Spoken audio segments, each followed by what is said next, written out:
the B-26 that wouldn't go away. They set the autopilot on it, and this was back in France. And the pilot was having trouble having any vertical control of the aircraft, and he found it was going to be impossible for him to get that plane on the ground with a crew, so he requested all of them to bail out one by one, and he was the last one to go. And as he was leaving the aircraft, he set the plane on a course which was supposed to take it out over the English Channel and get rid of it, because he figured the fuel would be out by that time. But after he bailed out, he looked up, and here comes the plane flying back to the base, and it circled the base, I guess maybe at least for 25 to 35 minutes, and it seemed like as if every time it was heading out in a direction away from the base, it was like as if a magnet went up there and grabbed it, and it would tilt and come back to the base again and circle again.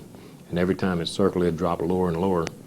And luckily enough, he had enough altitude when he bailed out of it that with that altitude, it gave us plenty of time to move around. But I think the poor ACAC gunners down on the farm were about to go crazy, because they couldn't leave their fixed positions like we could.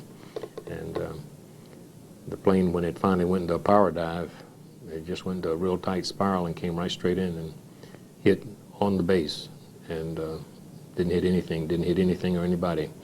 But for a while there, it had the ambulance crews running around the base, had the fire people running around the base.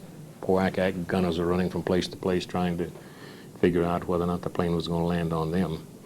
So that's the one that we had the confirmation of when we started talking about that at the reunion.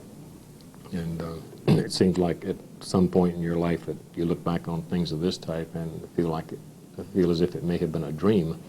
But then when you get a confirmation from someone else that was there, it helps a great deal on kind of confirming the fact that you really weren't dreaming a lot of that stuff.